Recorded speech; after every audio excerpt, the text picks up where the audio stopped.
And the story for today opens up with the two disciples having encountered the Lord and come to know him in the breaking of the bread. They've now made their way back to Jerusalem, and they found the 11, and they tell him the great news. And then listen, while they were still speaking about this, he, Jesus, stood in their midst and said to them, "Peace be with you." So we saw this last week, didn't we? The risen Christ appears always on his own terms, in his own way.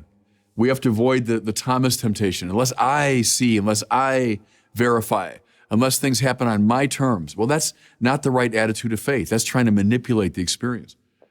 No, the risen Christ always comes as a grace on his terms. They were startled and terrified, and they thought they were seeing a ghost. But he said to them, "Why are you troubled? Why do questions arise in your heart? Look at my hands and my feet, that it is I myself." Then listen now as he presses on. "Touch me and see, because a ghost does not have flesh and bones, as you can see that I have."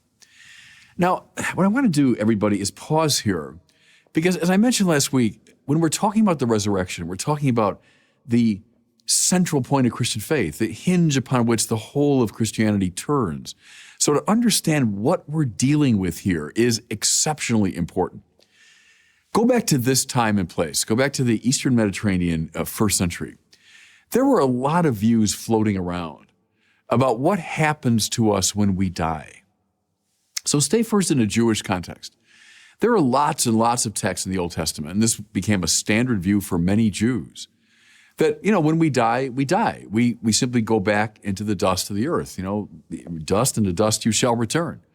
Think of the psalmist who says, Lord, can the dust give you praise? He's saying, look, keep me alive. Now that I'm alive, I can praise you, but once I'm dead, I just return to dust. So one view is that this life is it. That's all there is. We die, and we die like any other animal. Another view within a Jewish context, you can see it in a lot of texts in the Old Testament, is that the dead go to a shadowy place called Sheol. No one wants to go to Sheol. No one is looking forward to it. It's not some place of fulfillment and peace. It's a kind of shadowy half-life. A bit here, if you look in the ancient Greek stories and myths, read the Iliad, the Odyssey. When the great heroes are doing their work here on earth, well, that's when they're in the bright light of the sun, and people can see what they do and can praise them. When they die, they go into a similar kind of shadowy underworld.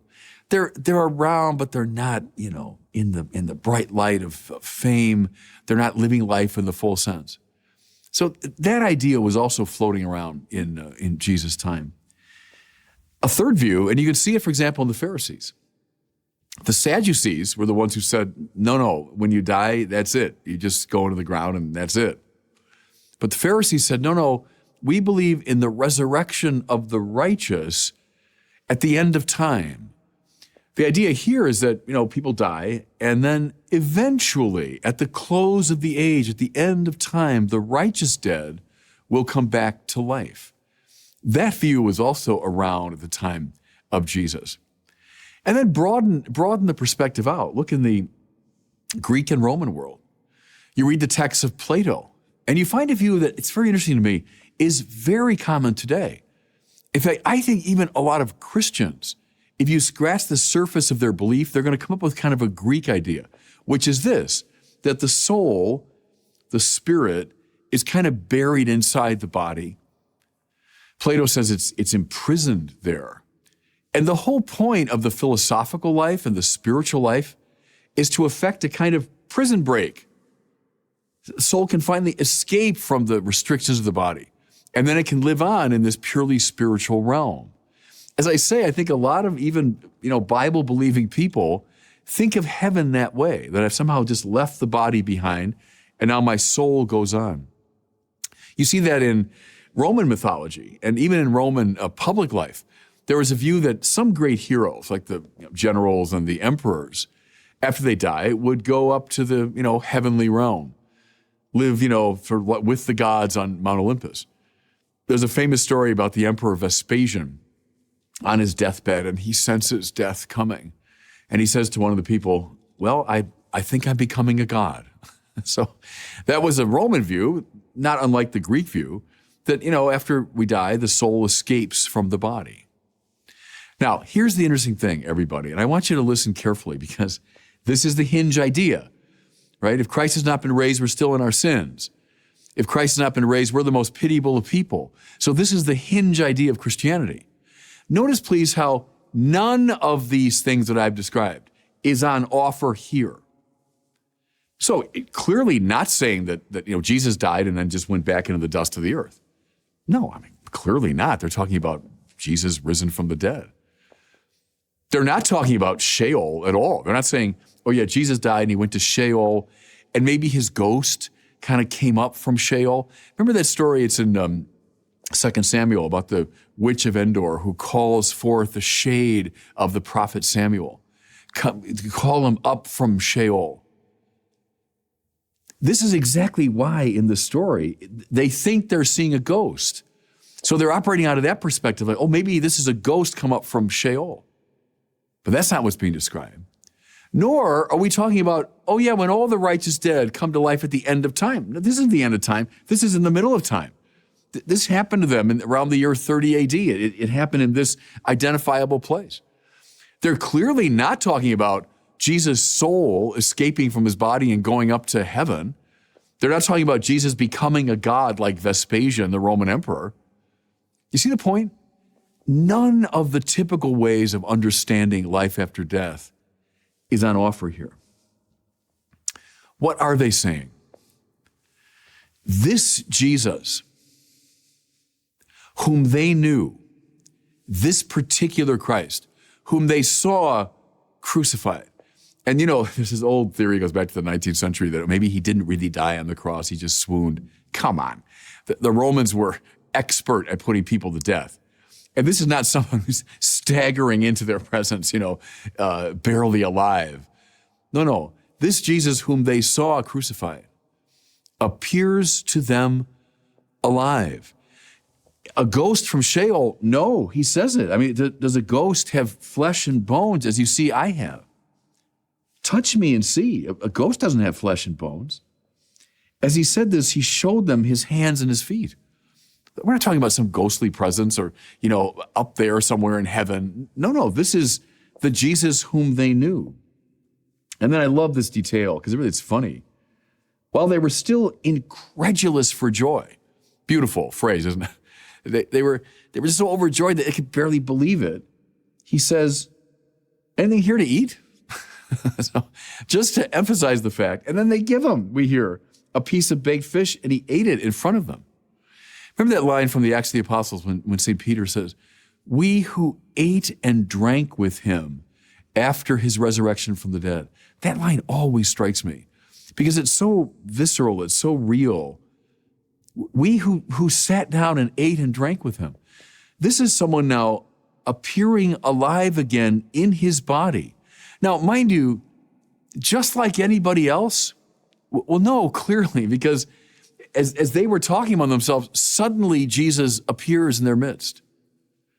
On the road to Emmaus, there he is with them, and then he disappears.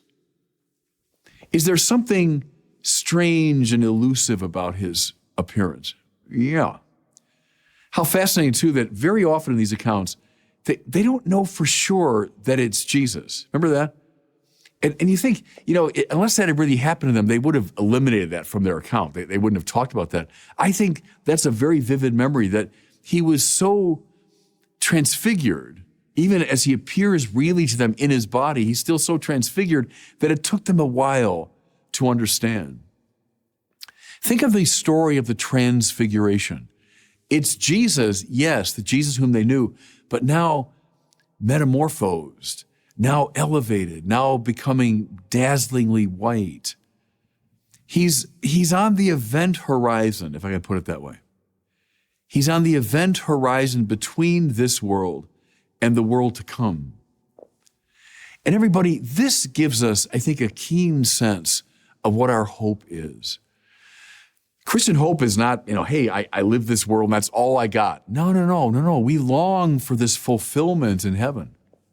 Christian hope is not, I go down to shadowy Sheol. No.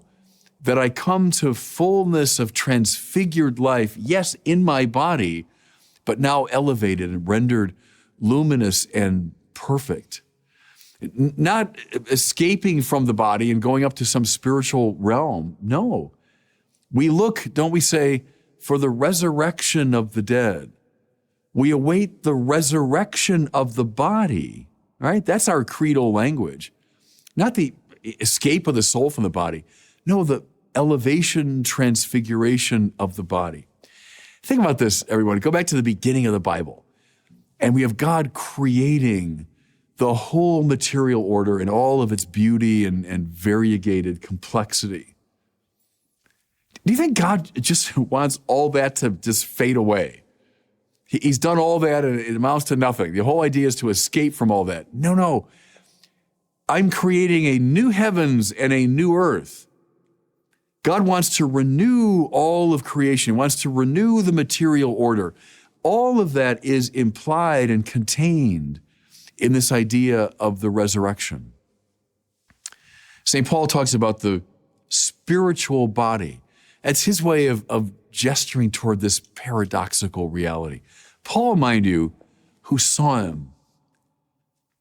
Paul, who was the enemy of the faith, right, persecuting it. And then his whole life is changed because he met him. He met him on the road to Damascus. This is what we're talking about, everybody. This Jesus, in his body, bearing his wounds, eating and drinking before them, and yet transfigured, elevated to a higher pitch. This is what we celebrate during this Easter season. You know, I'll close with this. I think one way to move spiritually through the Easter season is to cultivate your capacity for surprise. What God has in store for us, it's not nothing, not going back to the dust of the earth. It's not the soul leaving the body behind. No, eye has not seen, ear has not heard what God has planned for those who love him. Cultivate your capacity for surprise. Cultivate your capacity to imagine a spiritual body. That's at the heart of Christian hope.